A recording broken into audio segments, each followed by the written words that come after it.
Buffalo Bills. Yeah, we the Buffalo Bills. You better know that. Look how we throwing and catching, cause we are unstoppable, yeah. You better know that. Look how we running and hitting, cause we are unstoppable, yeah. Reppin' the mafia, yeah. Reppin' the mafia Bills, mafia, yeah. You better know that. Look how we throwing and catching, cause we are unstoppable, yeah. You better know that. Look how we running and hitting, cause we are unstoppable, yeah. Homie, now listen. Everyone play their position. Buffalo got a tradition. Ladies and gentlemen, it's your boy back at it again. The table we flipping. We on a mission. To another edition of the Rico Report, brought to you by the Buffalo Fanatics. Getting the Super Bowl ring. Cause we the Buffalo. If you guys are wondering who this is, Buffalo Bills. Drip Sanchez. Buffalo Bills. Hey. You better know that. Look how we Go hit that, download that, stream that, handle that. Look how we running and Drip hitting, cause we are Sanchez. Let's unstoppable, go. yeah. Reppin' the mafia, We are here. We are live. If you guys are here, do me a favor, smash that like while you guys are in here. If you guys have not followed, follow. And smash that like once again. Let's go. Folks, thank you guys for tuning in to the Rico Report. I appreciate y'all. You know I do. And had to show love to my man, Drip Sanchez. Comes through with that unstoppable track is what it's called, Unstoppable. So we hope to continue to be, you know what I'm saying, unstoppable at least in the third quarter. You know what I'm saying? Because that's when we kind of somewhat come alive and just shut, you know, things down. But we hope to be unstoppable the rest of the year, right up until the big game, and just, you know what I mean, just close and finish and just finally give Buffalo what Buffalo needs. And you know what that is? That's that Lombardi trophy, man. Everybody's trying to get that Lombardi, but it's eluded the Bills for too long. It's eluded the Bills for too long, and that's exactly what I'm gonna just chill on that and just leave that. So, folks, welcome to another edition. Appreciate y'all tuning in, and let's get right to it, man. I mean, quick recap, man. The Bills are now 3-1. The Bills are now 3-1 in the thick of things in the AFC. Shout out to a wonderful second half put on by just a collective group. It's gonna be looks like it's gonna be a tight race, folks. It's gonna be a tight race in this freaking AFC conference, let alone the AFC East. You got the Dolphins at 3-1. I mean, they took an L with the likes of Teddy Bridgewater taking over for Tua, and Tyreek still had numbers.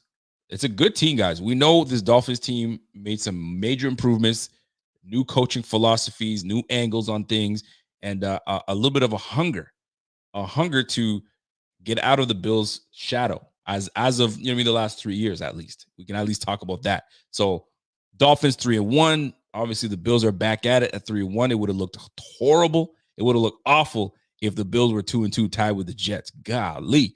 And the Patriots are 1-3. And it's not anything shocking. We kind of expected the Patriots to be where they're at. Now, they played tough teams. They duked it out right to the end, but just not enough. Not enough firepower. You got Brian Hoyer that came in and just got, I don't know what the heck that was. And now it's Zappy.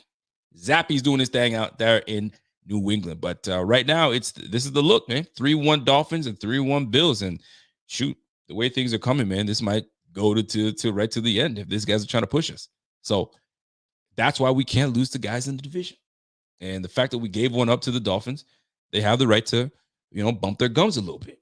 But payback is a bitch, and we will certainly, we'll certainly give them the due back in when we face them, week 15, when it's nice and cold and chilly. You know what I'm saying? When it's just right for us, we're gonna whap that. We'll take care of business. That's all I'm gonna say. So, folks, welcome. Listen, let's quick recap, man. Recap. The Ravens recap, whatever you want to call it, man. I ain't gonna stay too long on it. What a second half, man. What a second half. Buffalo Bills PR came out with a wicked stat. We've only allowed 7 points. 7 points in the second half of games this year. 7 points. We've played 4 games. September is in the books. 4 games. 7 points in the second half. Unfreaking believable. The last team that did that was the 2009 Denver Broncos. And they won the Super. No, they didn't. You know what happened with them? They went 8-8. So I love the stat. The stat is amazing, but it really absolutely means nothing. It means absolutely nothing because it's just, this is football, man. This is football. That's exactly what it is. So you can sit there and relish on that stat line, but there's a whole lot of football left to play. But nonetheless, this is great. I have a friend of mine that used to like, poke fun because when Buffalo would have a nice start to a year and I'd be excited, I'm like, man, y'all better watch out because what? Bills fans always do this, right? You better watch out because, you know what I mean? It's a different year. He's like, dude, we're in September. We don't want to be the September champs. They'll talk to me when, when the ground is cold, when the snow is in the air. Talk to me then. Well, listen, man, we've been doing it the last 4 or 5 years now. We've been knocking at the door. So we're hoping that we can take care of business when it comes time. That's the hope, at least. That's the hope. So welcome everybody. We got just under 200 people watching right now. Shout out to y'all that are watching from Facebook, Twitter. Shout out to y'all watching from Twitch. How many people we got watching from Twitch? Let's see what we got tonight. Tonight, just a single from Twitch. I like it. I'll take that. And I'm saying the YouTube squad, man, strong as always. And shout out to the chat, man. Shout out to the chat. And if you guys are in the chat and you guys, have not been on in a while, let me know where you guys are from. You know what I'm saying? Because we have fans from all over the place. You know what I'm saying? So like if you repping, Western New York, represent it. You repping the West Coast, let me know. You repping up in Canada, let me know. You feel me? So welcome to another edition, folks. So let's get into it, man. We have a depleted freaking receiving core. We got a depleted receiving core. I mean, I'm gonna get into the Ravens talk a little after when we recap on that, but right now, is it something for us to kind of say, I don't like what I see? Isaiah McKenzie, concussion protocol. So who knows if he'll be ready to go by that game, especially with what happened to Tua. I assume our department, our med team is gonna say, let's just make sure 100% that he's ready to go. We're not gonna make this turn into a everybody point at the Buffalo med team. I mean, leave that mess in Miami. So who knows if they keep him out for this game, right? Jake Kumro is week to week, so we don't know if he's going to be ready to go. Jamison Crowder, the guy that we had a lot of high hopes for, missed a few practices in camp, and now has a broken ankle, probably done for the year, most likely. So we're now down to Stephon Diggs, a hobbled Gabriel Davis that played a high number of snaps, mind you. I think he played almost 92% of snaps last game, so he's in always. That's it. That's where we're at. And now we've got to bring some players up. So it's Diggs and Davis. Forget about the tight ends. I'm talking about the receiving core right now. So are we to be worried? If Diggs is gassed up, he's gassed, he's like, man, I'm doing everything. Or Gabriel Davis just can't, you know what I'm saying? He re-injures himself or he retweaks that ankle, can be problematic. But you know what? There is someone that we can bring up that has been making a lot of noise all throughout camp, all in the offseason, and that is Mr. You know what I'm saying? We're not even going to call him by his full name. We're going to say Shakir season. Is it time for Shakir to shine? Is it time? Well, the time is now. Now, here's the deal, though. It's a given that Shakir will be brought up. You know it's going to happen, so that's a given. So it goes Diggs, a hobbled Davis, and I'm going to assume Davis is going to be a lot better next week. More rest on the foot. Hopefully that works out well. So then now you got Shakir. So there's your three right there. But you need depth, right? You need special teamers. In comes Isaiah Hodgins, right? Isaiah Hodgins, once again, was right near the end of making this squad. It was really between him and Jake Kumro. Jake Kumro edged him out solely because of his special teams ability. Because at the end of the day, Isaiah Hodgins was actually outplaying him offensively.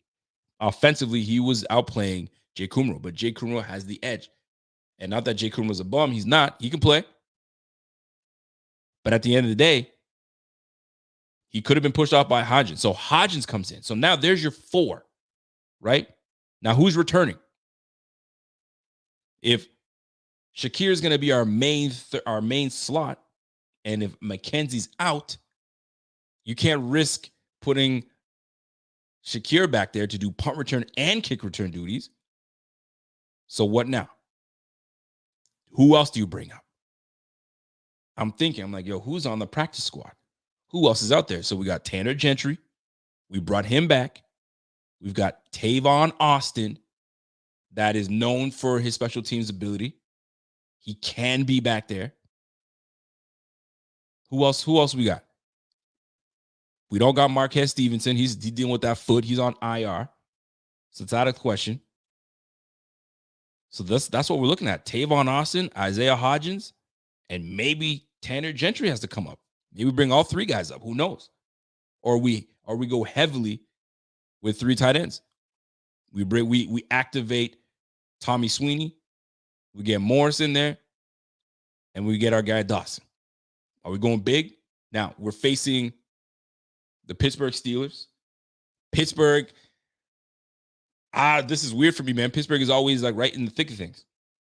Pittsburgh is in the thick of things. And right now, it's not looking real good. It's not looking real good. And I got a question coming in from my man, where I saw the question.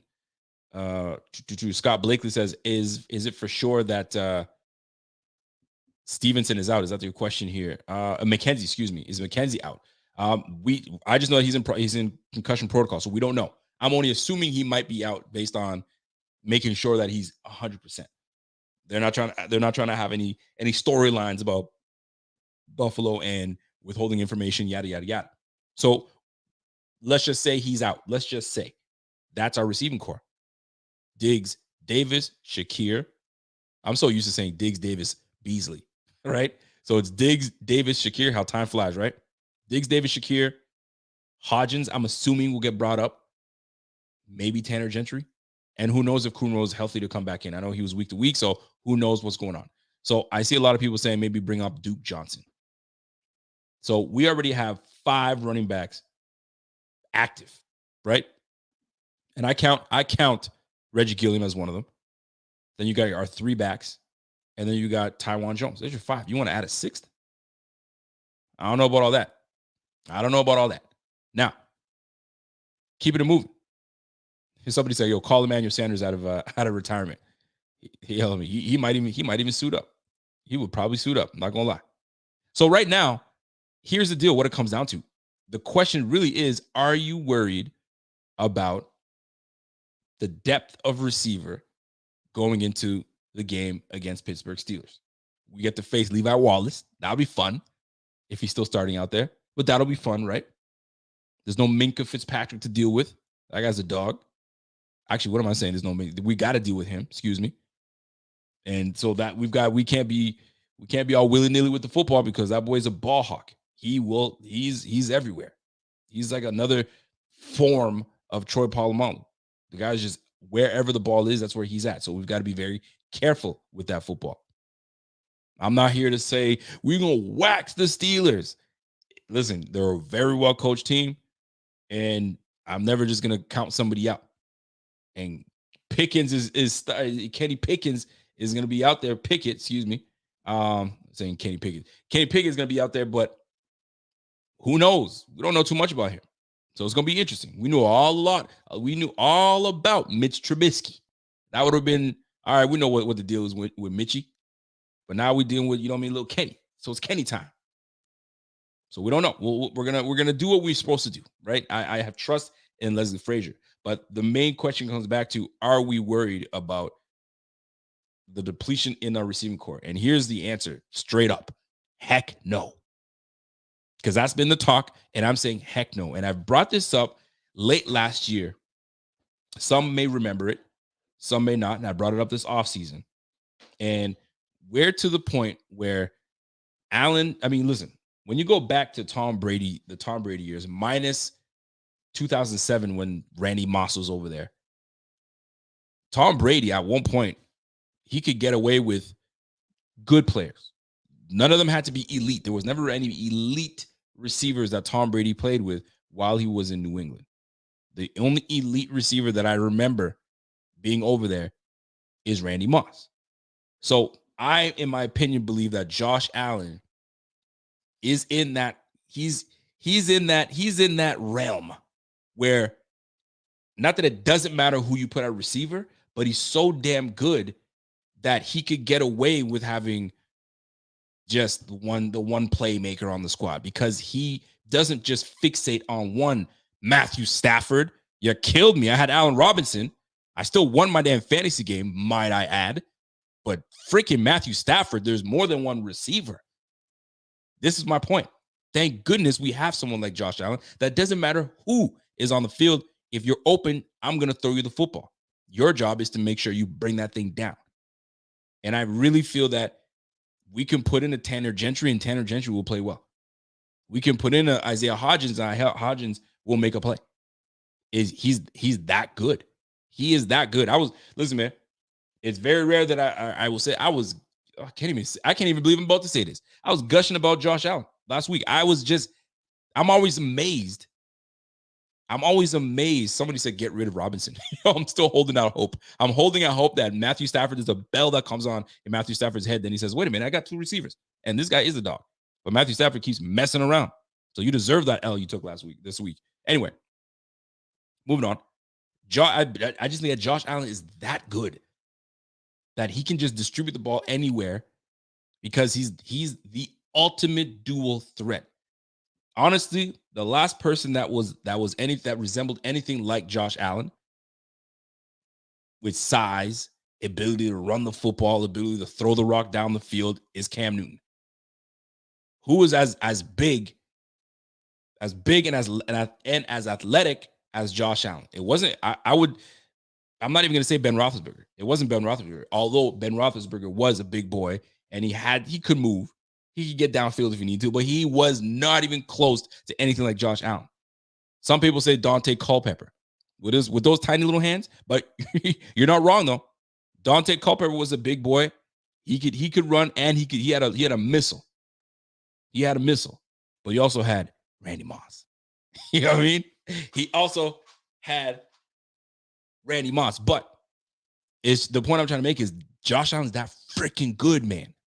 He's that good. Listen, if you gave me like 2 or 3 weeks in that playbook, shoot, you might even throw me in at the slot. I'm like, yo, just tell me where to go, baby. I'll do what I need to do. Allen he'd make me look good. That's how much he's arrived. That's how much he's arrived. So this whole receiving core being banged up, I hate it, because obviously depth is a big part of this Buffalo Bills team. If you look around, and honestly, if you really look around on this team and you go, damn, Tremaine Edmonds hurt, he can't play, or Tremaine Edmonds had a family emergency, he had to leave.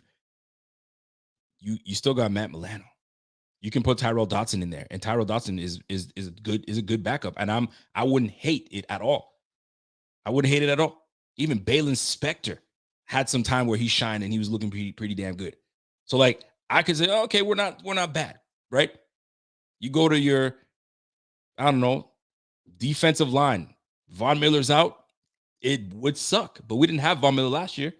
So guess what? AJ Epinesa, Carlos Basham, Greg Rousseau on the other side, right? We've got depth is what we have, right?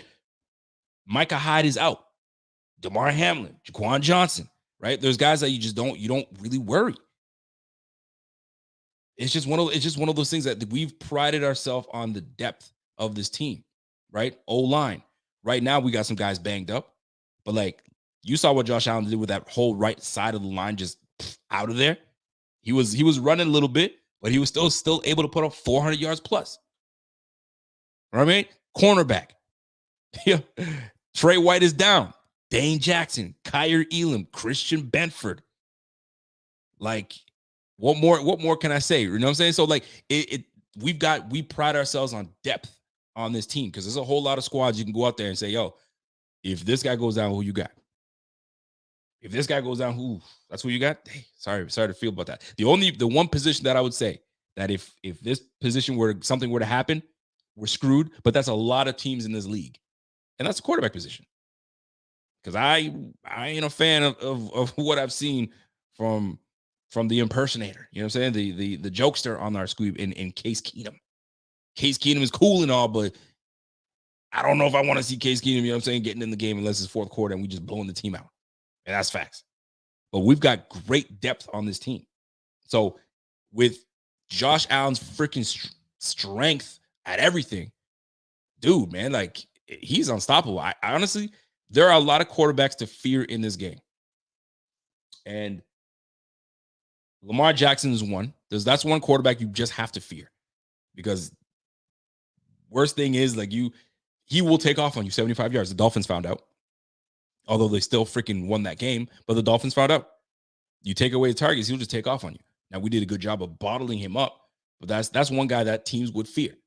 Another team with a quarterback that you fear, obviously, is Patrick freaking Mahomes. That jackass, and I say that with all the respect in the world, is dangerous. It's a dangerous piece of shit. Can't stand him. Can't stand ya. I just can't. I can't. If you guys know where that reference is from, shout out to you.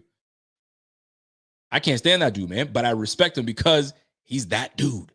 He's good. He's elite, right? And then there's Josh Allen. You fear a guy like Josh Allen. The play is never over with Josh Allen. Never. You think you have him, think twice, because he just stiff-armed your 300-pound DT, and he's still on his feet. Oh, by the way, that was a first down. How the hell did he get out of that? We're privileged to have this freaking guy. So in terms of our depth, I ain't worried because 17 has everything in freaking control. He has everything in control. You can't even hate on that. He's just that. He's that guy.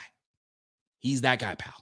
He's just that guy. And I love the fact that we have him. By the way, shout out to my man, Rated G, comes in with a super chat and says, hey, off topic, but I missed the segment. Here is my good, the defense, the bad, offense, turnovers, ugly.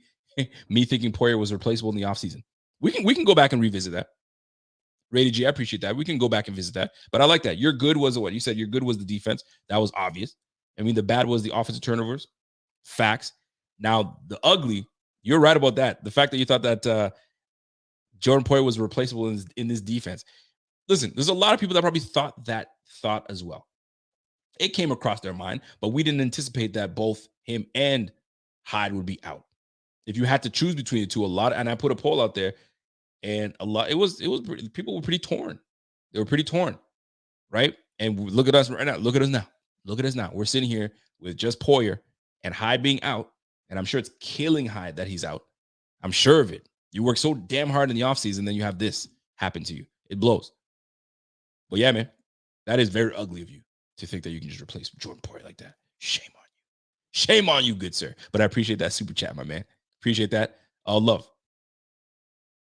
Now, in this, as we speak about the depletion of our receiving core, there is a silver lining in this situation, right? And it took Gabriel Davis last year, just to give you guys an example. It took Gabriel Davis and Cole Beasley to not suit up against the Patriots. And here we are with Isaiah McKenzie coming in, and a guy has a monster of a game.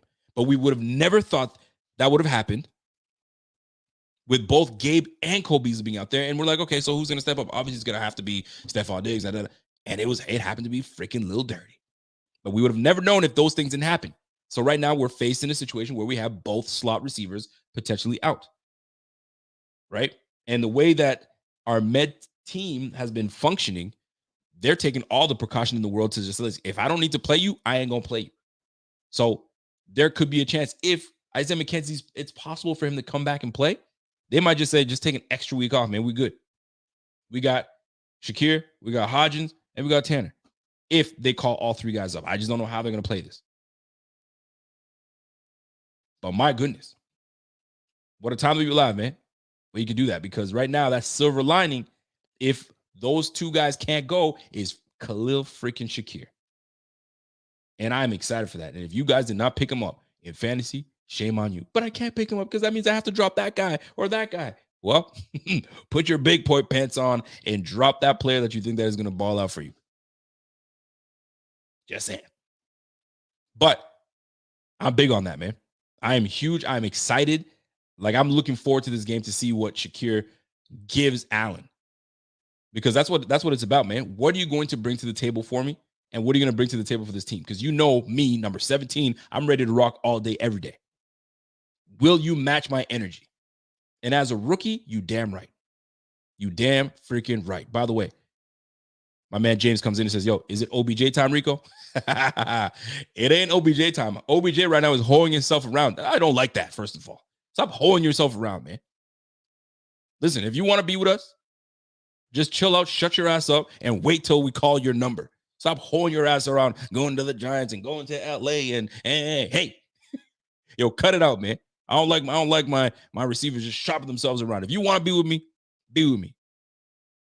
You know what I'm saying? It's like when you start dating and there's one girl that you like and she's just not sure yet. So she's dating that guy and dating this guy and dating that guy. And every guy she's dating, you know them. I'm like, yo, quit it, man. Just sit down and just chill out and just wait for me. I'm coming for you. Just wait for me. But these girls these days, man, they don't want to wait. And these players out here, they don't want to wait.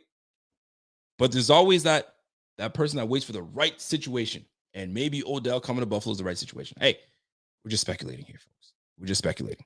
Because right now, the way the receiving core is looking like right now, and if he were ready to go, it would be a beautiful, you know what I'm saying, transition for him to come on the squad right now. But that's neither here nor there. But quit holding yourself around OBJ. You know what I'm saying? But anyway, now, I got a bone to pick. My man Rev said, yo, Rico and his damn analogies every week. I have analogies for days, man. Listen, man, let me get off topic real quick. My daughter today. So we signed both my daughters up for soccer, right? So one of them is extremely athletic. Just naturally, she's that girl. She's that girl. And then my middle girl, she's more the artistic one, but she wants to get involved in sports. Anyway, it's neither here nor there. So we're getting ready to go and shop for them to get cleats and shin pads and all that stuff. And I said, and I don't know, but listen, I'll just speak on my experience. Black folk, when you're about to go out with your parents, we always got the speech before we left the house. We got the speech before we left the car. Listen, we're going into the store. We're going for just this. Don't ask me for left or right. This is where we're going. That's it. Do you hear me? Don't change up the plan. This is the plan when we go to the store. All right, break. We get out of there. So we're at home and I see my daughter's like, Dad, where's my wallet? And I was like, and I always tell them, leave your wallet in your room so you know where it is. So I knew where it was. I was like, why do you need your wallet? She's like, I just want to bring it. I'm like, for what? She's like, because. So she had a friend over and I was like, you know what? It's like, and I tell the friend, it's like me, we're saying, hey guys, we're going to watch a baseball game, right? Just going to watch it. And then I'm like, but you bring your baseball bat and a glove. What do you need the baseball bat and the glove for? Right? Immediately her friend knew exactly where I was going with it. I'm like, put the damn wallet away. Anyway, back to where I'm at right now. So OBJ, stop holding yourself around. All right. Enough already. Let me proceed. Now, I have a bone to freaking pick. And I don't care what anybody says. I'm going to say it. And you guys already know the show.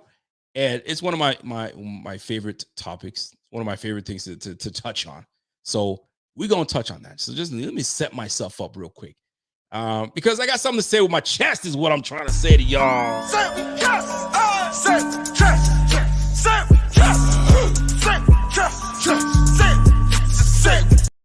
Ladies and gentlemen, I have something to say. And I need to get it off my chest. All right? Listen, man, we've been going through off-season camp, all that stuff. We went through the draft and we saw who we drafted. But here's the bone that I have to pick. We drafted James Cook in the second round because we felt that we needed a dynamic back that can run the football, has speed, and can catch out of the backfield. We tried to get that with Mr. McKissick, but he pulled a U-turn and went back to Virginia or wherever the hell he's from, right? He went back to the Commanders. So we drafted James Cook. Now, the big thing I've been hearing about the addition of James Cook is that, guys, it's early. Hey, He's not getting enough opportunities. Relax. It's okay. He's a rookie. What do you expect from him? Just wait. All right. But he was drafted in the second round, mind you. But it's about opportunity. He's not getting enough opportunities. I got you. Enter Khalil Shakir, 5th round draft pick. He's been inactive. But he gets on the freaking field and shows us immediately what he's about.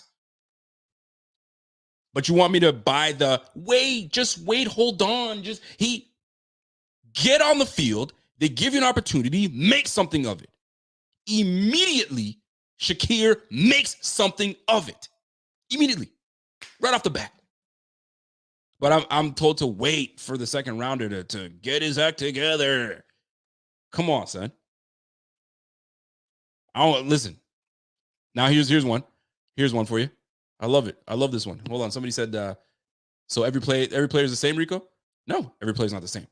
But opportunities, they come. And you got to make the most of your opportunities, right? The player's not the same. Of course not. But the opportunity is make the most of the opportunity. That's number one. Number two, somebody said, our O-line, our run blocking is suspect. Is it? Which O-line is better?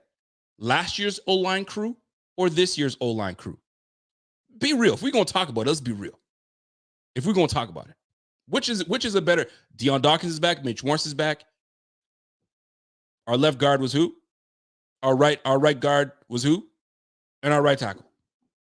So which line is better? But our O-line is suspect. So it's a suspect O-line. Come on, guys. Excuses again. Enough. What I need to see from my second rounder is when you get on the field, make the most of your opportunities. Fumbling, yes, I get it. It does happen sometimes, man. But my goodness, because you know you're going to get a limited amount of action, you better make the most of it. That's exactly what my guy, Khalil Shakir, did. And I'm so happy for him because we're going to see a lot more of him. Obviously, because the injuries are happening, but I don't want to guarantee anything, but I'm certain that he will make the most of his opportunity when he gets called up for this week against the Pittsburgh Steelers. And Rand, I'm done. I just had to get that off my way because I've just been seeing a lot of that conversation happening. Oh, hold on, just wait a second. No, I ain't waiting for anything, man. Show me some. Show me some. Now, last week though, we got to see the shift in the amount of touches to RB. That was nice to see. They're now starting to realize, okay, RB1 for this team, no question, is Devin Singletary. So we should give him the most touches. And that's exactly what they did. And it turned out well. Right? Now, I will say though, people are like, get rid of Zach Moss, and they got a lot of it in for Zach Moss. They do. I see it. I see it written everywhere. It's craziness. Zach Moss only touched the ball 6 times. Excuse me. Did he get 6 times? Yes, he did. He only touched the ball 6 times last week. But if you would have think that he was splitting the carries with Devin Singletary. But I think they just see the runs that they give him and it gets stuffed, and they're like, they're losing their mind on it, right? But it's nice to see that Dorsey, if it's Dorsey making that call or that shot, or McDermott saying, okay, fine, listen, I want him in majority of the time. I'm glad they made that decision. But my goodness. So Rev, you're a hater. He said, yo, 6 too many, man. 6 too many. Yo, you're a hater. Scott Blakely said, yo, too early, man. I get where you're going, Rico, but really way too early. You're salty on the RB, brother. No, I'm not. That salt is flushing away. We waited a whole effing year for Knox to drop seas. Hey, listen, man. We definitely did. But we didn't draft Knox in the second round. This is the point I'm trying to make. The point I'm trying to make is we invested in such a high draft pick on a player. I'd expect to see a little bit more out of that player. I guess that's my main point is that. It's not like I get it. You draft a quarterback in the first round, you're not going to see him right away because he's got to learn the system and this. But RB is the one of the quickest positions to just jump right in. But like he can't because he hasn't fully got there yet. Anyway, I need to get that off my chest. You know, that's what it's about. When you got something on the chest, you got to say it with your chest. And I just want to end. I'm waiting for him to turn that corner, that game. I need that You know what I'm saying? That when he gets the opportunity, that okay, there it is. That's the guy we're waiting for. Haven't seen that yet. But anyway, it is what it is. I'm done. It was bugging me. Had to get it off my chest, and we are done. Now, back to, hold on a second. I got a super chat coming in. My man, Alton V. Alton V comes in and says, hey, man, let's not act like Mortar don't be getting stuffed at the line for those 1 or 2 yard gains, too. We need an RB, period. Well, I thought we got one in the second round. I guess. I guess.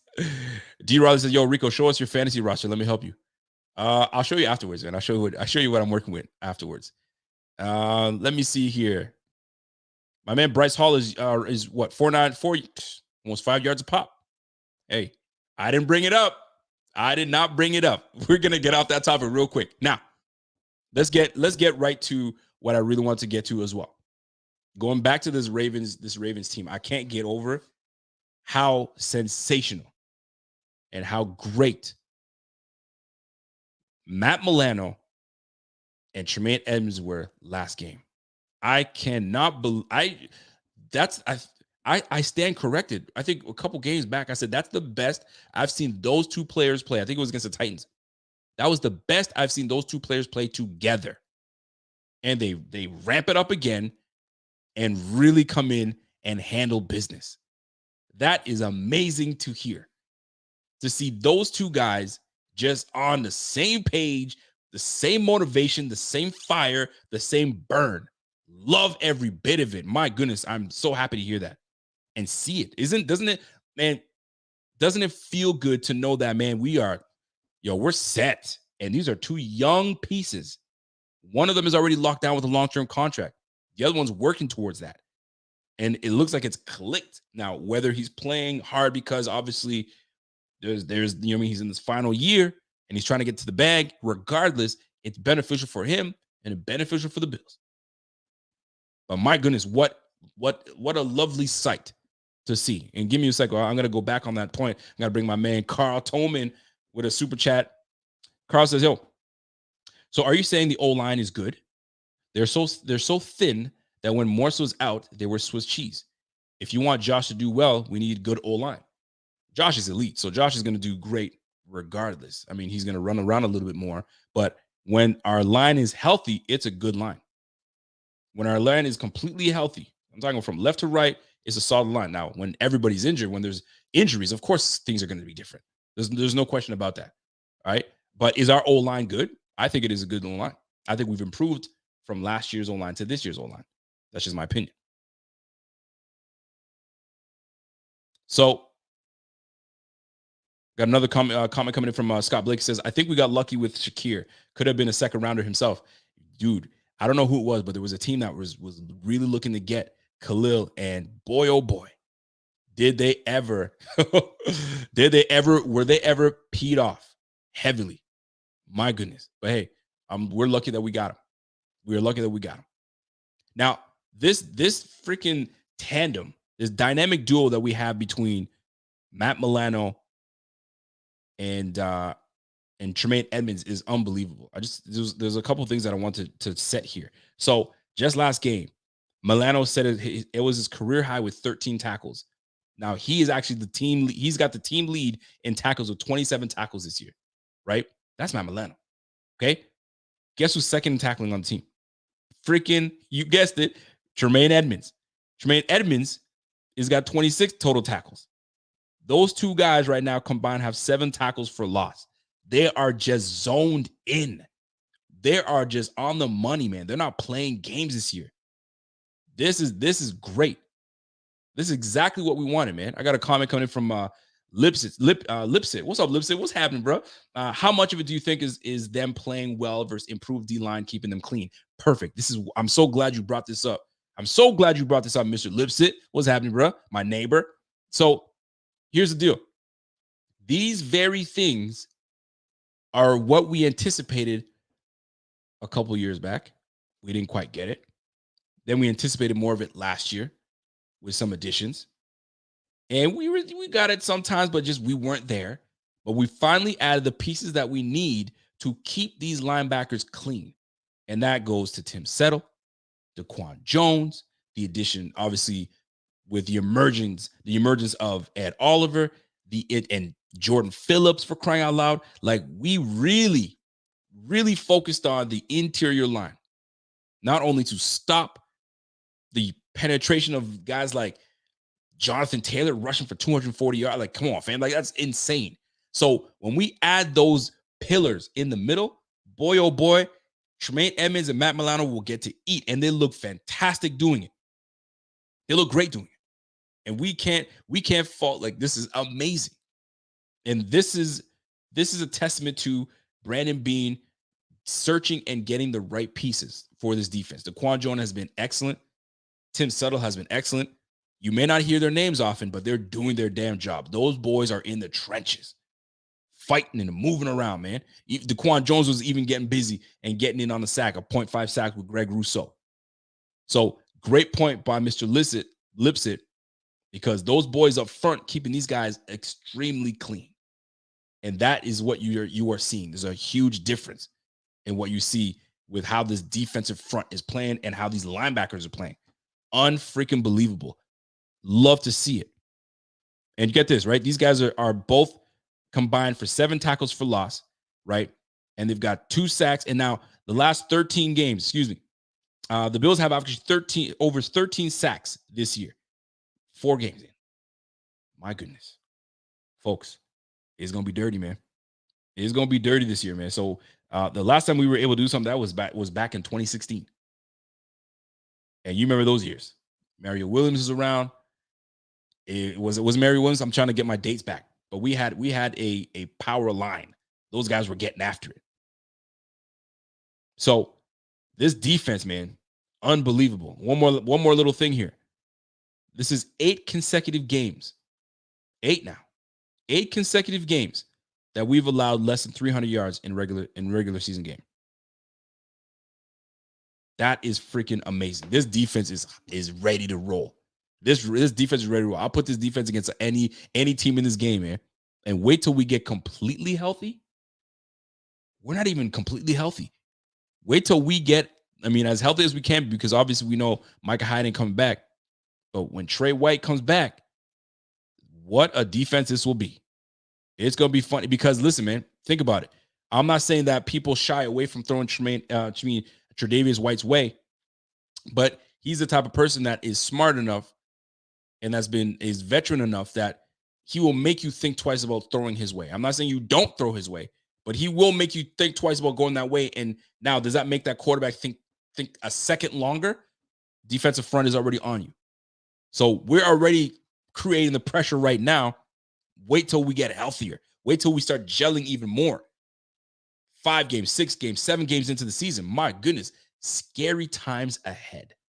Scary times ahead. And I'm here. I'm all the way here for it. And if you guys are here for that, smash that like, smash that double time, because I'm all the way here for it. Now, super chats are coming in. Questions are coming in. I get that. Ross Hansen says, yo, we need Big Ed back. Any word? I know they kept him out last week. I don't know how close he was to playing. And that's 2 games now he's missed. So how serious was his injury?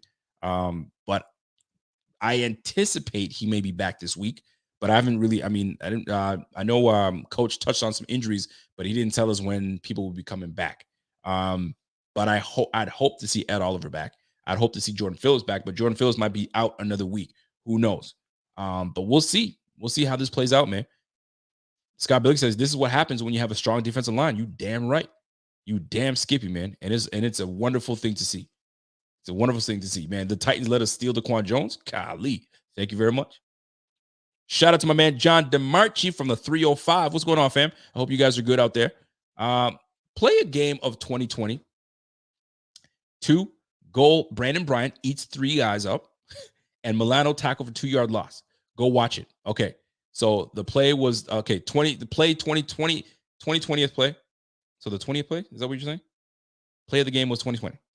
Oh, it was 2020. Got it. It was 2020 on the goal line. Bryant eats 3 guys up. Okay, I definitely have to go back and see that. Is it I think I know what you're talking about. It was when Milano knifed in from the edge and came in and just took somebody out at the knees, at the legs. I think I know what play you're talking about. But anyway, I'm going to go back and watch because there were some really crucial plays that happened that game that Milano was part of. 13 tackles, you're all over the field. right? Then Lamar for second and Poyer interception, game flips. But Bryant was a beast on second and goal from 1. I'm going to add to that, John DeMarchi. And I don't know if it was the same play, but it was in the goal line stance where freaking Shaq Lawson. That didn't get out, in my opinion, that didn't get talked about enough. But I did see Eric Turner from Cover 1 show that very play. And I was like, there it is. That play. Because Shaq Lawson hit him with the inside, got on the outside, and kept his discipline. Didn't crash, kind of stayed, and made Lamar Jackson second guess about trying to make it outside because Shaq Lawson had the outside leverage. So he forced Lamar Jackson to roll right, and then that's when the interception on Poyer happened. What a thing of beauty.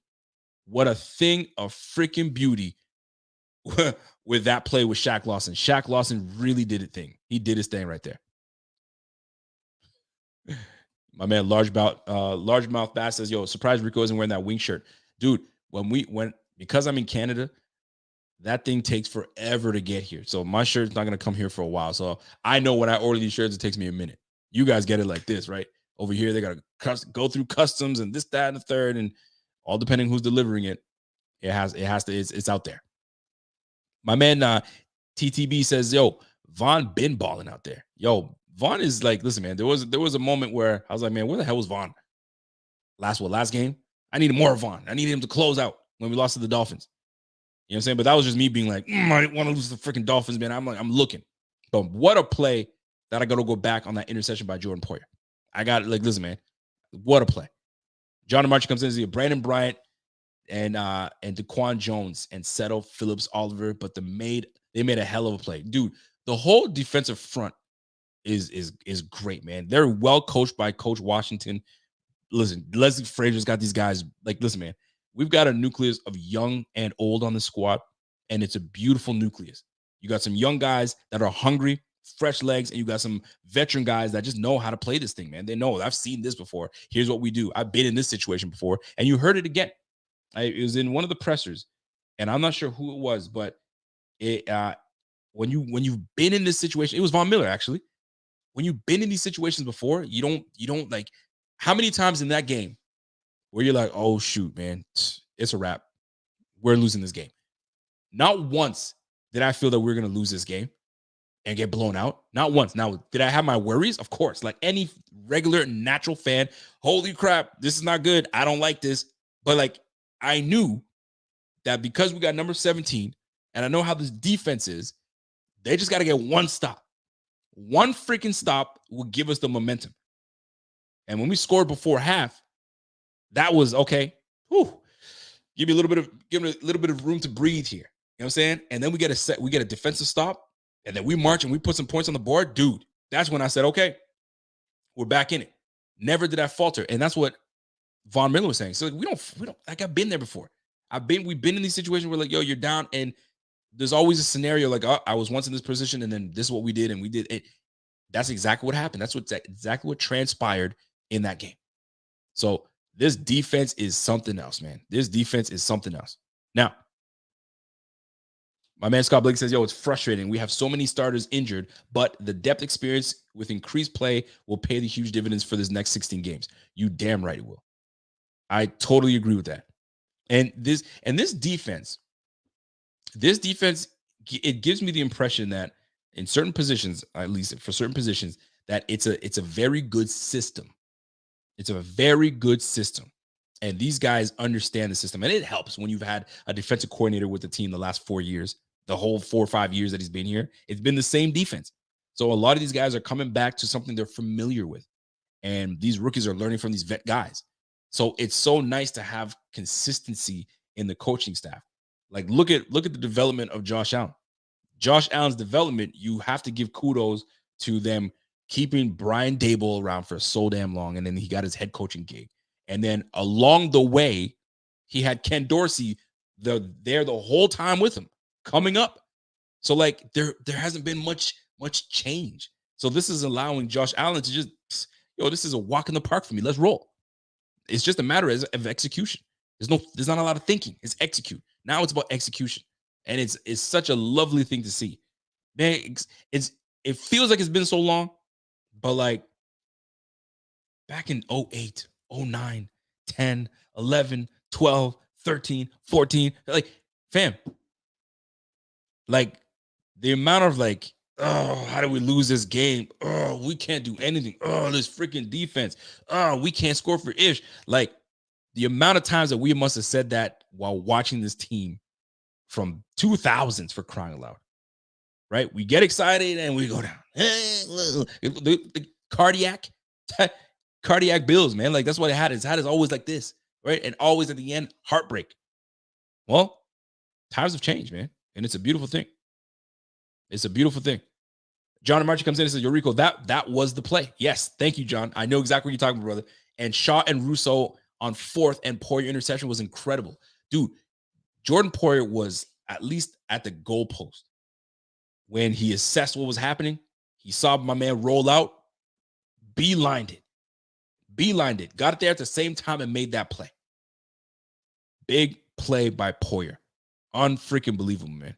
You got to love it. You love to see stuff like that. You really do. It's a beautiful thing, man. And when things like that come together, love it. What's up to my guy Fireball? What's happening, Fireball? I see you, bro. Shout out to my man James. Comes in with a super chat and says, Yo, we got beef on the D-line, baby. When Oliver and Phillips come back, game, set, match. It's problematic, man. It's problematic. The only way to combat that is by getting rid of the ball quickly. And that's what teams are going to do. If you hold on to the ball, I mean, I wish we could play Matthew Stafford all day long because that boy loves to hold on to the ball real quick. He loves to hold on to that thing, right? But to beat us, you're going to have to get rid of the ball rather quickly, right? And that's exactly what the Dolphins did. They got rid of the ball quick.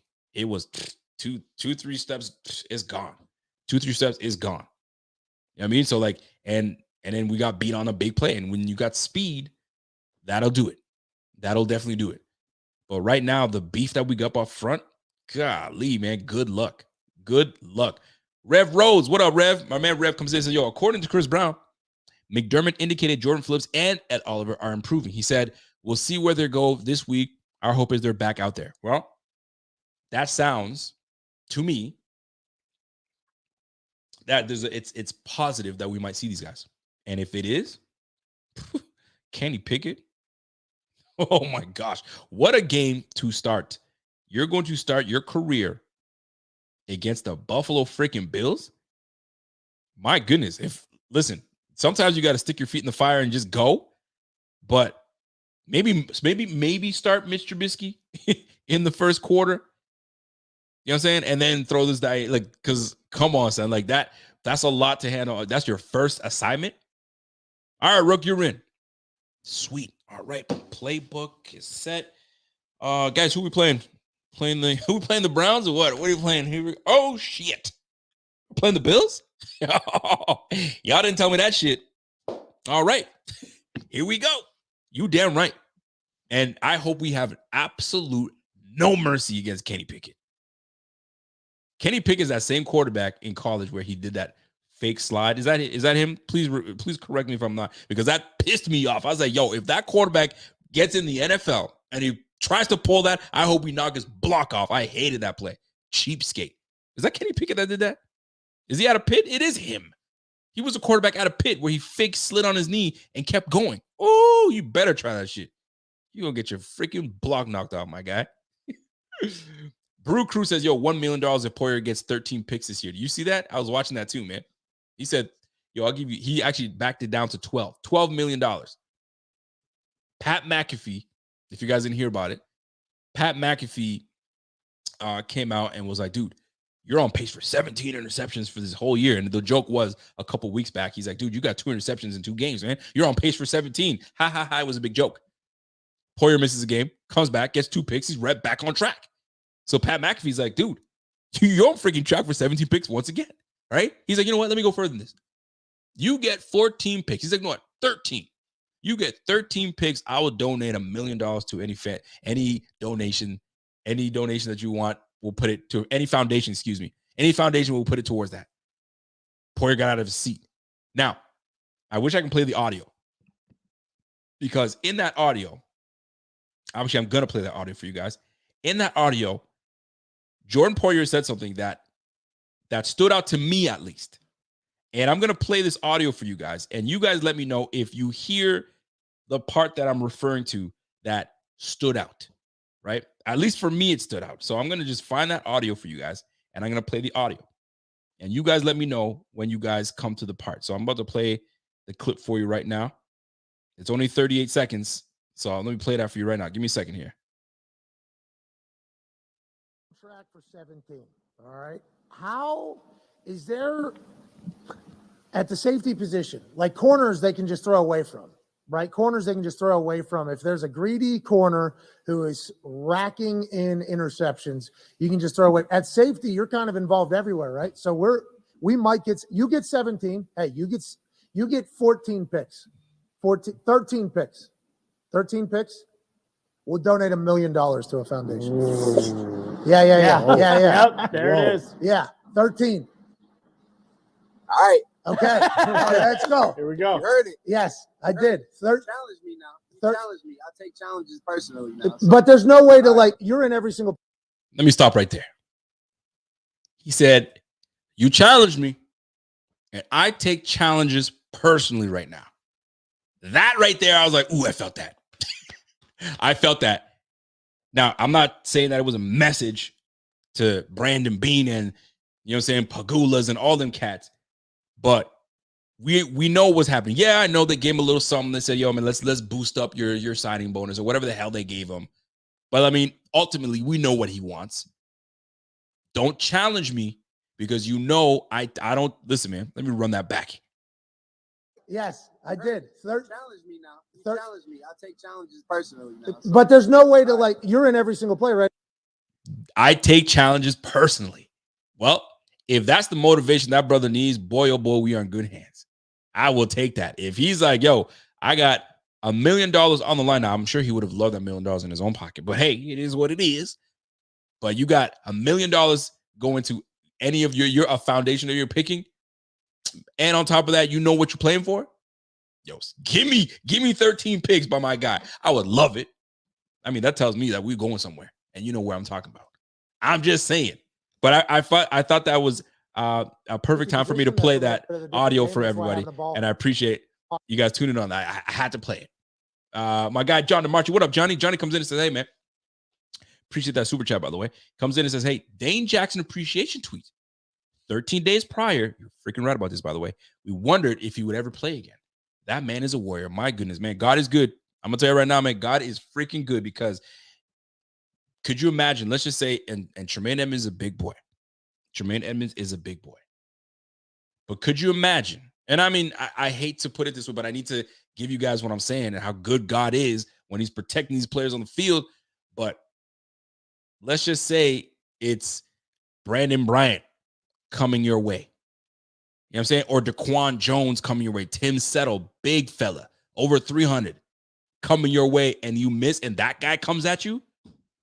Oh my goodness, man. So I love the fact that it's an appreciation tweet for Dane Jackson because he's back out there playing the game that he loves. That's the one thing, that's the one big thing that these guys, they pride themselves on, number one. But you put your, I hate to say you put your life on the line because it's not really, there are people that put their life on the line. But at any point, your life can be taken like that or your life is drastically changed. But you sign up for it. You sign up for it. And he's actually come back and play on the field that he loves so much. That's dope. That is dope. Love to hear about it, man. Hold on, I got to bring this up. Carl Tillman said, yo, Scott Blakey, you realize, Rico, that Scott was saying that we played 4 games and that the defensive depth will pay dividends in the next 16?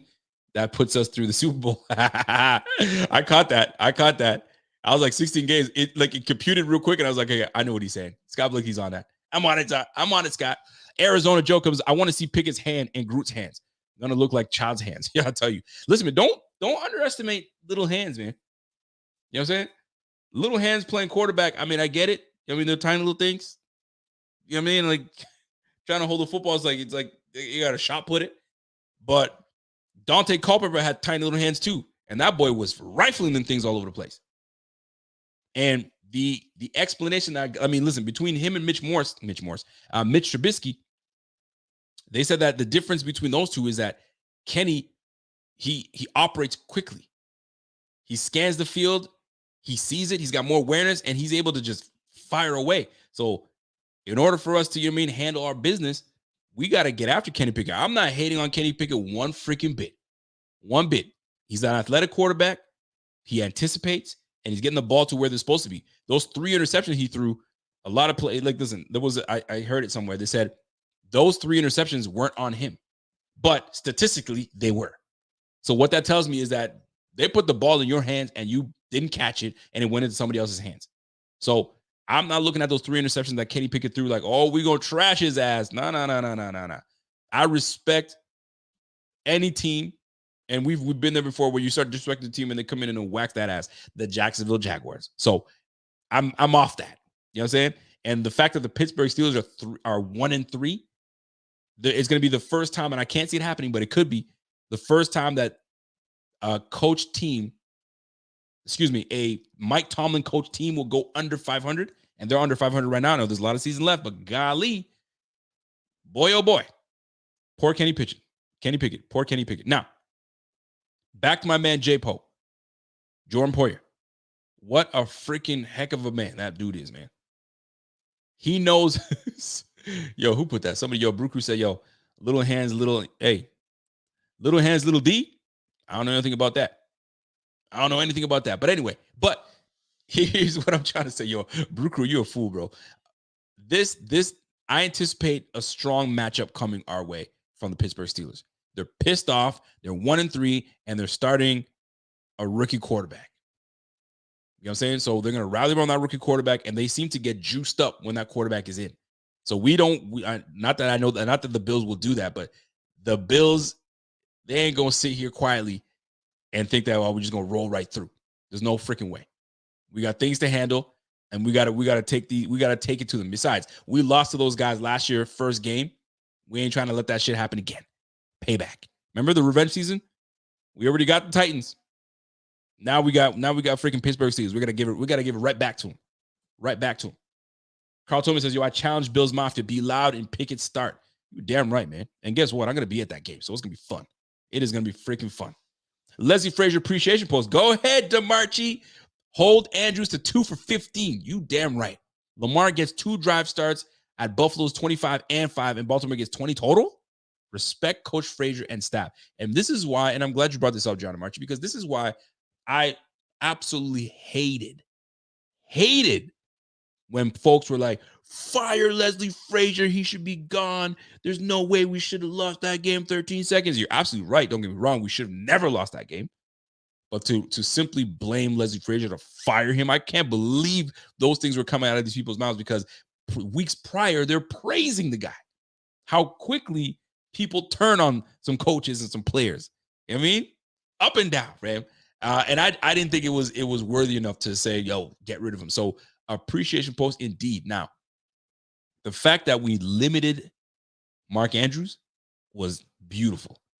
Loved every bit of it. Like, that is the type of stuff that you like, okay, I like that. Good on this team. They were disciplined enough, and they took away Mr. Lamar Jackson's favorite target. Just a week prior, dude had 13 targets. He had 8 receptions, and he was a game changer. Not today, big fella. This defense is different. This defense is mad different. Now, since we're talking about appreciation, I might as well talk about it right now. Appreciation post right here. This guy, right mother effing here. Appreciation post for Kaiir Elam. Folks, let me tell you something, man. Before we get into that, I need to break something down, because I think it's important that we see this, right? NFL Rookie Watch. Kaiir Elam versus the Ravens. In 43 coverage snaps, he was targeted once and no receptions. Folks, has Kaiir arrived? Has he arrived? Is he the guy that we thought, saying that the Bills drafted and they went, we're going to jump up and grab this guy? Is he turning into that guy? It was shaky and dicey at the beginning. Camp, it was a little rough. He was, getting a little grabby. He's getting this, but this time that he's been spending on the field has paid dividends. And it's unfortunate that Christian Benford is going to be out for a little bit. With the broken hand, it's just going to give more experience to Kaiir Elam, and he's taking full advantage of it. Kudos to Mr. Kaiir Elam. You got to give him credit. Now, going into this game, it doesn't get any easier. We said it, man. These first 7 games is going to be tough.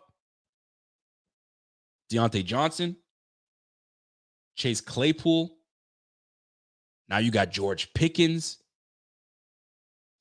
This is it's a good receiving core. One of the better receiving cores in the game, especially with the emergence of George Pickens. I mean, we've been hearing about his name all offseason, but only now he's starting to get, he's starting to get some love. I mean, Galladay, I don't know what's going on with Galladay. Give me the ball. So he cries for it, and he's still dropping them. Pickens like, give me the ball, and he's showing what he's got. So we're gonna it's gonna be another tough test, and more experience gained by Kaiir Elam in this upcoming game. Who does he draw? Deontay Johnson with speed. The beautiful thing about the beautiful thing about Kaiir Elam is he has the speed, and once his confidence meshes with his speed, dude, he's gonna be a dangerous corner. Right now, he's got confidence. Don't get me wrong, but I don't know if you guys noticed it. He's still kind of bailing a little bit, a little too early, giving away what potentially could be called defensively. But all in all, I don't know about you, but are you guys impressed with what you guys been seeing by Kaiir Elam? Because I certainly am. And the more time he spends, the more snaps he's getting, which he will get with Benford having to, heal himself. Dane Jackson coming back, he's getting a lot of experience. Good on freaking Kaiir Elam, man. Good on him. It was shaky for me. At first, I was like, "Oh, I don't know," but it's looking damn good. So kudos to him, man. Shout out to my man Kaiir Elam. I got a super chat coming in from my man James. What up, James? James says, "Yo, Rico, where do you see our starting secondary when Trey comes back? And Benford, where will Elam and Dane be?" And that's a question. That's a great question. And I've been asking that question the last 3 weeks, right? What happens? So I imagine Trey will assume his rightful position, right? Medically, if he's cleared and he looks good in practice, who knows what happens. Now, when he comes back, who knows, right? He could come back as quickly as week 5. Maybe. I doubt it. Very much so. I would assume he's back after the bye.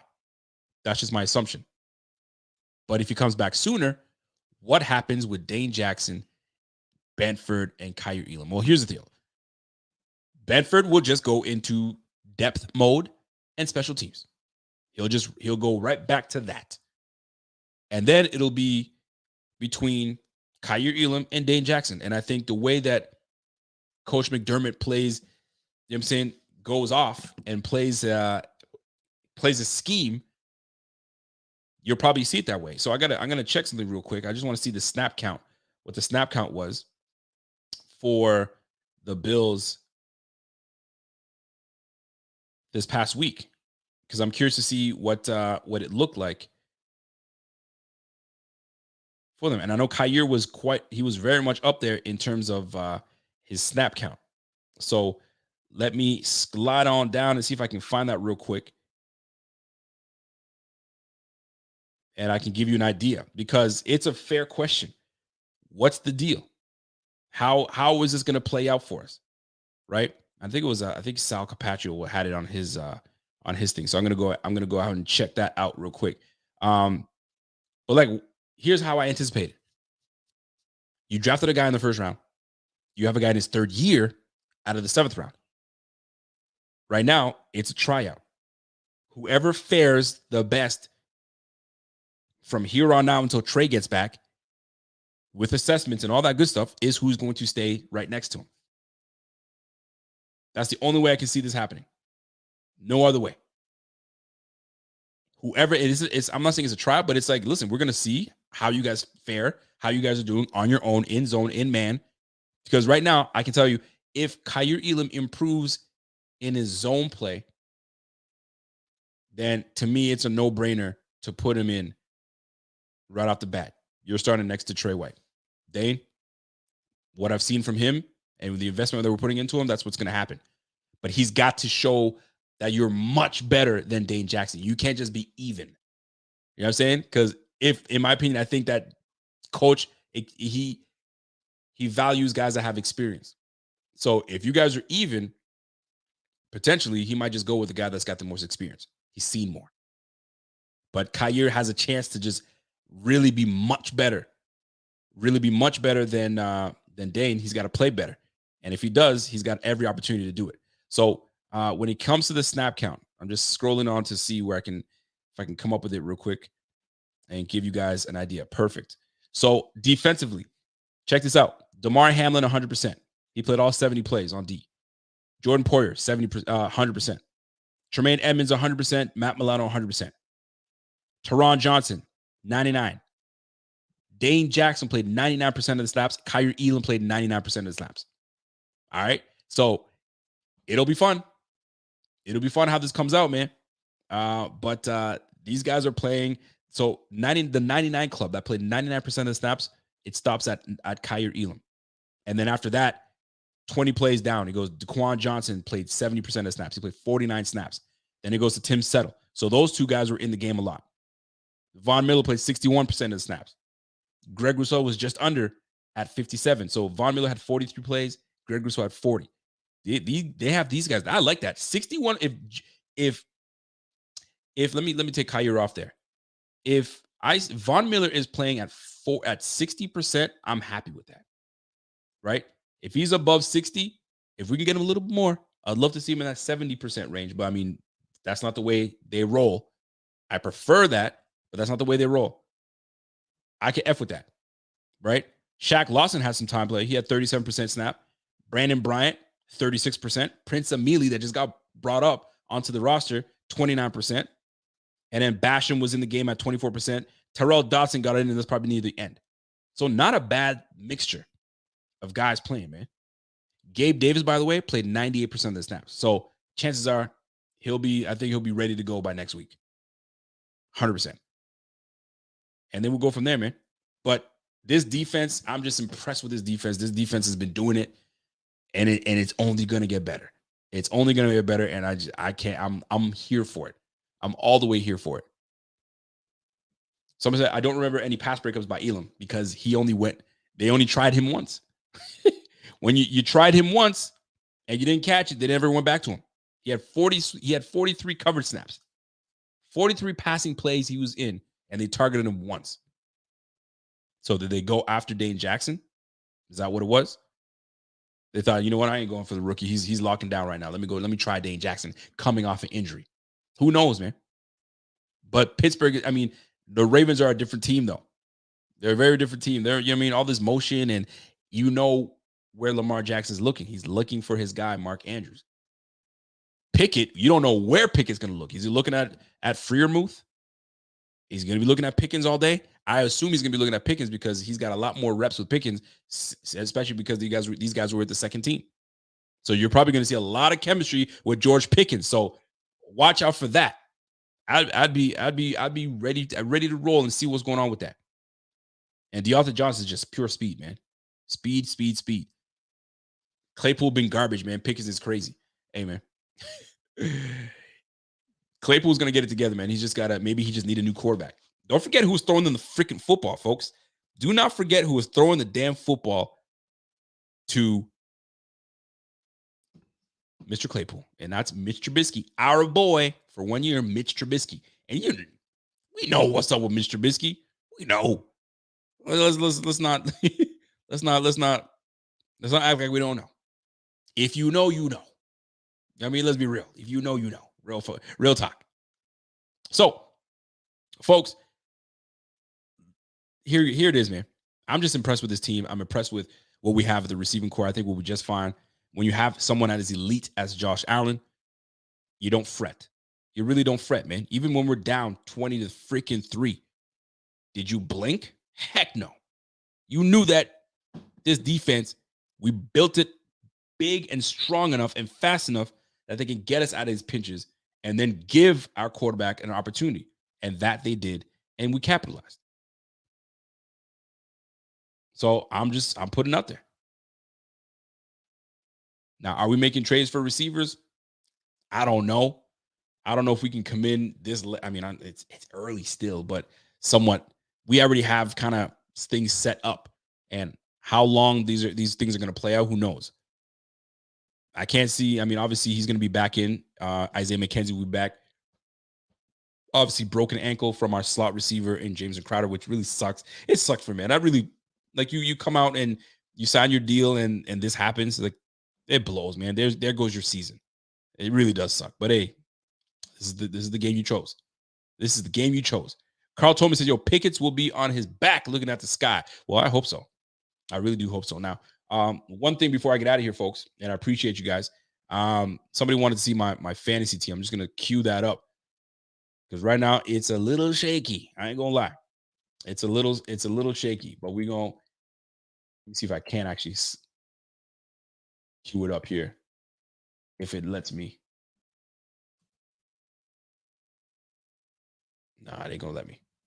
Yeah, something's blocking it right now. Anyway, I got a super chat coming in from my man Matthew Krepnick. I hope I pronounced your name right. Don't mean to change your conversation topic, but did you hear about the Dr. Bennett Omalu saying Tua needs to retire for his safety? Whoa. No. Did not see that.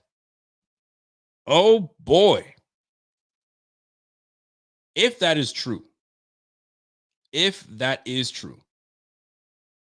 is crazy. I would sue the shit out of the NFL. Now, I don't want to say I have a bone to pick, but this is something I don't understand too, right? As much as the medical staff should be at fault with how they botched, you know what I'm saying, Tua Tagovailoa's situation. I mean, the whole world saw him hit his head, shake the cobwebs out, stumble. I mean, it was a terrible look. It was a terrible look. But that would be very, very unfortunate if they say, hey, man, you got to retire because if you take another good one like this, like that one rocked you. And then the second one rocked you even more. Had they given you time to stay off, cool. But here's the deal. Where Tua, you're your own man. You know what happened. You know what I'm saying? Like you don't know what happened because you were concussed. So you don't know what happened. But like when you come to and they tell you, here's what happened, man, it was your this and that, you know if your body is ready to go. Like if you feel like, man, I want to preserve myself, like you should have a say at least. And people in your corner should have, should have said, yo, man, chill out. But like Tua himself could have said, man, I don't know if I feel good with this, man. At least this is me.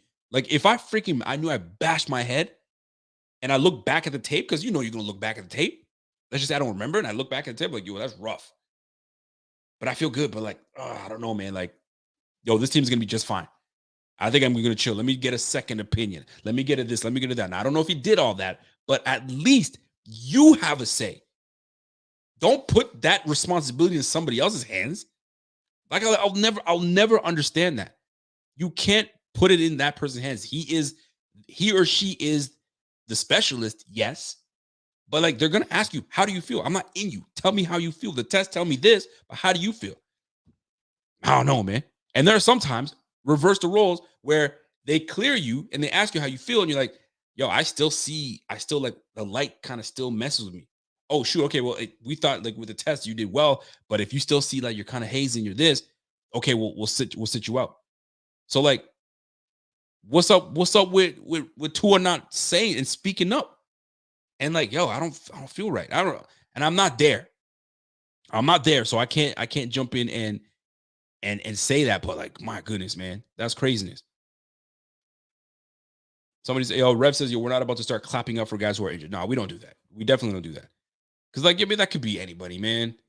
That could be anybody, right? You could be working next to somebody, anybody that works construction, or, you know what I'm saying, you're playing pickup with one of your boys, and your boys, you know what I mean, he smacks his head, and he's like, nah, I can play.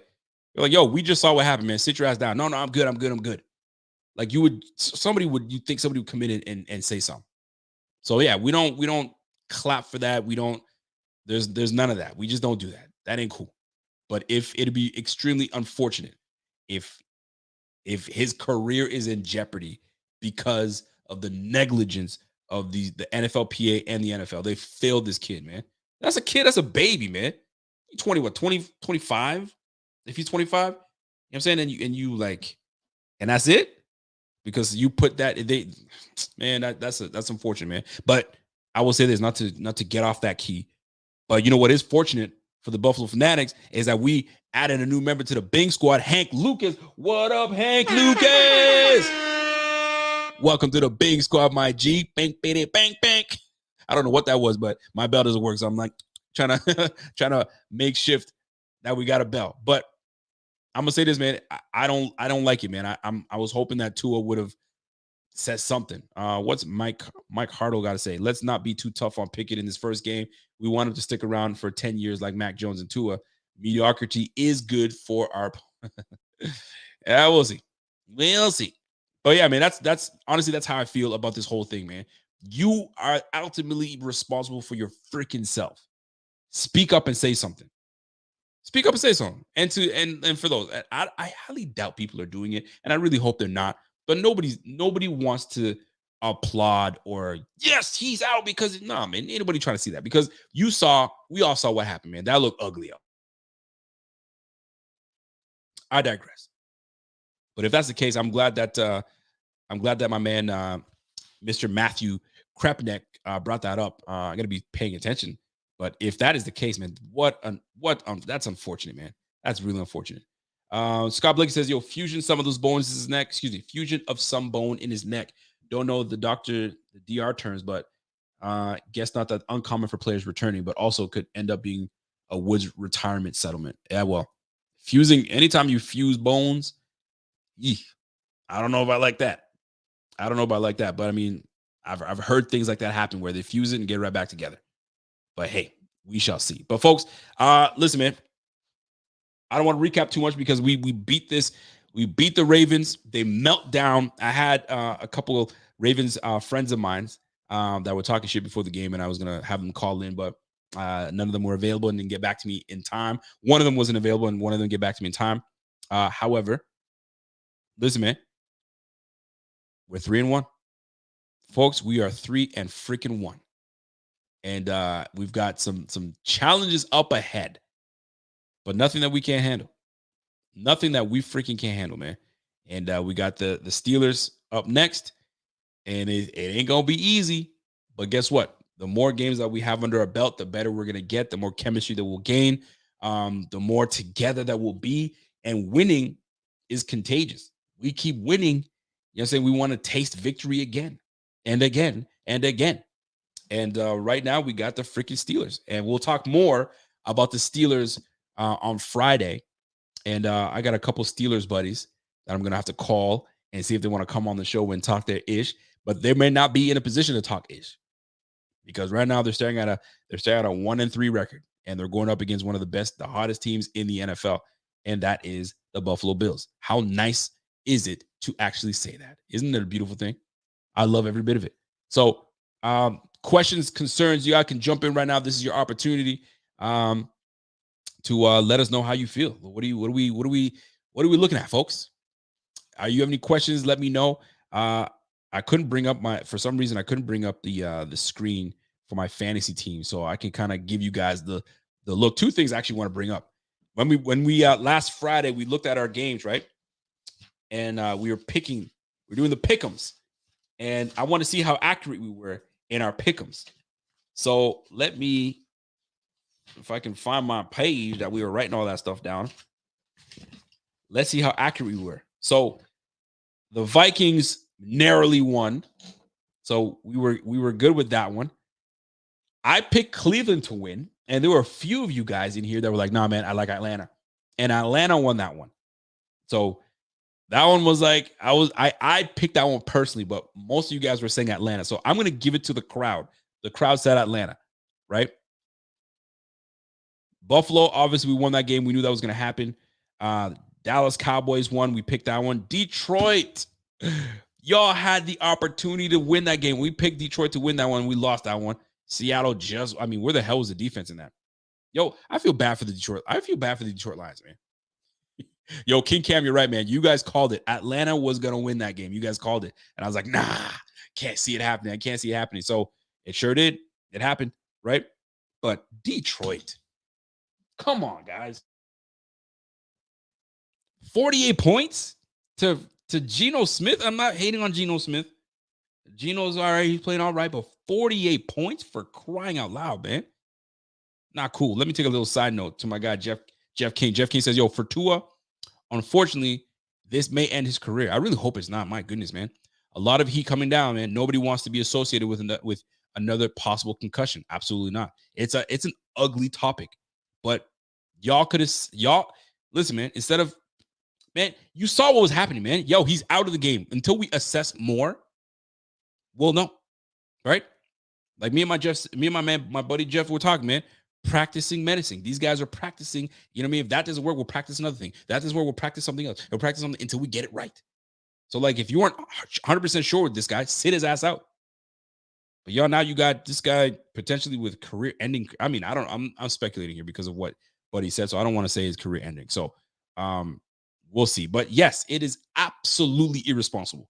And if he has to retire, which really blows, sue the out of the NFL. You know what I'm saying? And the NFL's going to try to, we didn't do it. No. NFL, PA, every last one of these suckers, man, sue their asses, man. Real talk.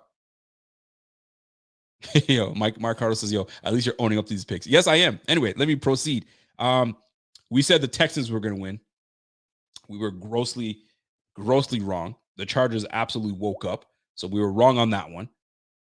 Indy won, didn't they? Who did Indy play? Or did they lose? What the heck? Like, I'm trying to remember. Did Indy win? It's funny. I haven't really looked at. I didn't watch a lot of the highlights, but I think Indy won, didn't they? Talk to me. Did Indy win? I can't remember if they did or not. Tennessee. Oh, that's right. They played Tennessee. You're right. Tennessee won. So we lost that one. I thought Indy was back. Shaquille Leonard was back. You know what I'm saying? Gilmore's out there. Okay, they just beat the Chiefs, so they're on a high. They're going to win that game. Freaking yo, Matt Ryan, is he done? Is it over for him? What's going on, man? He hasn't been the same since he freaking blew that Super Bowl. Golly, man. Come on now. Anyway, Indy freaking loses, so we lost the that one. I picked the Indy. We picked the Giants to win. Did the Giants win that one? I think the Giants won, right? Yep, the Giants went to 3-1. Can you listen? I have a buddy of mine that's a Giants fan, and he sends me a message. He's like, "Frick, Daniel Jones is out now." He goes, "Now Tyrod's in." I was like, "Oh, at least Tyrod, you have an ability. You have a guy that's gonna move around and do some things." He's like, I think like 10 minutes later, he's like, "Tyrod's out." I was like, "What? What do you mean he's out?" He's like, "Dude, concussed." What? He's like, "Yo, he got his head blown off, so he's out." So Saquon Barkley was manning. Oh my, what a mess the Giants are. So who knows what's happening, but they're 3-1. They won that game. So we called that one right. Philly, we called that one. I thought Pittsburgh was going to win this game. And I think we all collectively thought Pittsburgh was going to win this game. That didn't happen. So we can put an X on that one. Panthers, holy crap. What is going on with Baker Mayfield? Freaking Baker Mayfield, man. Listen, his career might be done if they move on from him and they say, all right, man, we're done.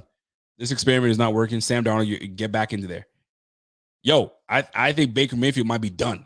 Real talk, man. What the hell's going on, man? You got a decent little receiving core, not horrible, but they can roll. You got McCaffrey back there.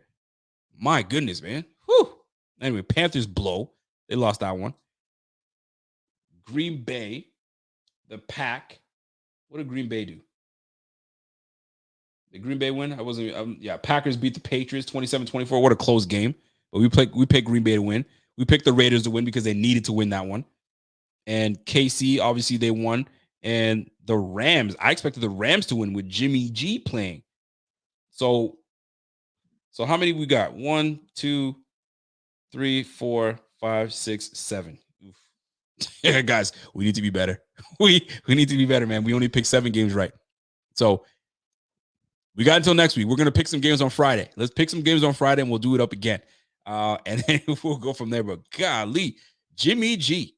Yo, if you're a owner of, look, there's several fantasy guys right now that just aren't doing it. They aren't doing it. I don't know what's going on. And I own one of them.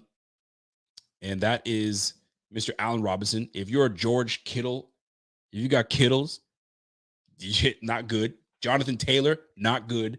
Kyle Pitts, not good. There are some guys out there that are just not performing. They are not freaking performing, man. It's brutal. It is brutal, man.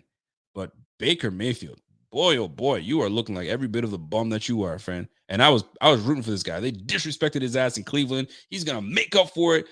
Let's go, Baker. Same old crap. All right, my fantasy team. Just before I get out of here, folks, my fantasy team: Joe Burrow. Joe Burrow's been playing okay.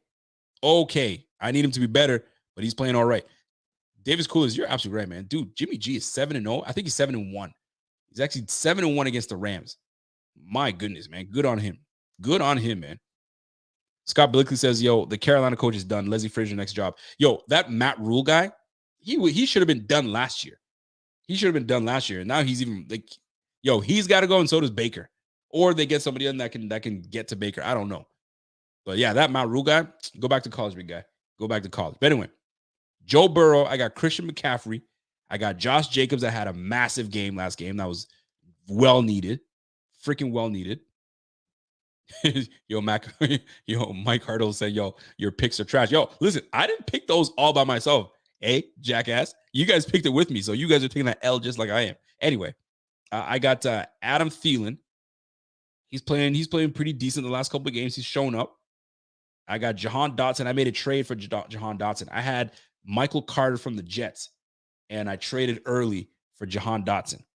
Right. So now I'm rocking with Jahan Dotson. He had a decent game. He had a touchdown with 43 yards. I got Darren Waller. He's only as good as Derek Carr is going to be. And if Devontae is covered, then I got Darren Waller's going to come through. He came through for me last week, so that's good. Isaiah McKenzie came through. You know what I'm saying? Allen Robinson, a bum. I don't know what's going on with Allen Robinson, but he's killing me. Tyler Bass is my kicker, and I took the Colts defense. What a disaster the Colts defense is. So now I got to drop their asses after they play Denver, because Denver is some ass right now. So I'm going to let Mr. Let's Ride come in and freaking throw 3 picks and get my Colts defense back at it, and then I'll drop them. And then on my and this is the thing. This is my bench. I'm holding out hope for James Cook. I'm holding out hope. So I have him just stashed there just because, right? Then I got Kenny Walker. But right now, Rashad Penny's doing it right now. So Kenny Walker got to chill. I'm in a 14-team league. That's a lot. The free agency is slim pickings. So I got Alec Pierce. That's the Colts receiver. He's starting to come on right now. And I just picked up Velus Jones, because Velus Jones was on the bench, and now he's ready. He's going to be getting in there. Now, Justin Fields, who the heck knows what's going on with Justin Fields? I have no idea. So I'm taking a chance on Velus Jones, but right now I dropped Josh Palmer, because I had Josh Palmer from the Chargers to pick up Khalil Shakir. So I'm going to pick Khalil Shakir up, and we're going to shake up the world, baby. We're going to see how this plays out. So I put in, and I also put in a transaction for Mike Boone. If you guys don't know who Mike Boone is, he's the backup in Denver. Javonte Williams is done, so Mike Boone's going to get a chance. So we'll see how that plays out, folks. But that's my fantasy team. So we're right now, my record is 2-2. We're at 500. We're okay. I should have had a win last week, so I should be 3-1, but we'll take it. But that's my fantasy team, folks. So listen, folks, we did our pick'ems. We didn't do so hot. So we're gonna have to try to get our act together on Friday. So we'll do some pick'ems on Friday, pick some teams. We'll go from there. I'm gonna get some guests to come on as a Pittsburgh Steelers fan. Maybe a content creator. I might go find myself a content creator to come out here and talk Pittsburgh and some friends. And we'll do it up, man, Friday night. And then I'm off to Buffalo Saturday night. I'll see you guys there. If you guys are tailgating, hit me up, DM me, let me know where y'all at, and I'll meet y'all. I'll be meeting some friends that'll be down there, and my man John Formicella. I'm gonna be meeting my man Johnny, and we'll be out there, man. So, folks, that's it for me, folks. I appreciate y'all tuning in. You guys are always gracious. Smash that like before you get out of here. You don't have to be here, but you are. You're rocking with your boy, so it's much appreciated. It doesn't go unnoticed. And just like that, it's my time, folks. So you're always appreciated. The Bills are 3-1. It feels good. You know what I'm saying? And we have an opportunity to mount up and get on that 4-1. And we got some teams to play, man. We got the Steelers, and then a very big game after that. You know who it is. We ain't gonna talk about them until it's time to talk about them. But let's get business taken care of with the Pittsburgh Steelers at home in Buffalo. We cannot let a rookie come in and disrupt what we got going. Let's keep that momentum going. Let's keep it going heavy. Ladies and gentlemen, it's the Buffalo Fanatics. It's the Rico Report. You're much appreciated. Have yourself a great freaking week. We'll see you back on Friday. Tune in tomorrow for my guy Rev. He's going to be revving it up, something spicy for y'all. I'm sure he will. So, folks, until next time, it's your boy, and I'm gone. Let's go. Buffalo Bills. Yeah, we the Buffalo Bills. You better know that. Go in and catch it, because we are. It's our time. Buffalo Bills. Bills Mafia. Yeah, we the Buffalo Bills. Yeah, we the Buffalo Bills. You better know that. Look how we throwing and catch it, cause we are unstoppable, yeah. You better know that. Look how we running and hitting, cause we are unstoppable, yeah. Reppin' the Mafia, yeah. Reppin' the Mafia Bills. Mafia, yeah. You better know that. Look how we throwing and catch it, cause we are unstoppable, yeah. You better know that. Look how we running and hitting, cause we are unstoppable, yeah. Homie, now listen. Everyone play their position. Buffalo got a tradition. They say we tripping. They better get out our way. Top of the table, we flipping. We on a mission. Got an unstoppable team. Continue to follow your dream by any means. Buffalo, get in the Super Bowl ring. Cause we the Buffalo Bills. Yeah, we the Buffalo Bills. You better know that. Look how we throwing and catch it, cause we are unstoppable, yeah. You better know that. Look how we running and hitting, cause we are unstoppable, yeah. Reppin' the Mafia, yeah.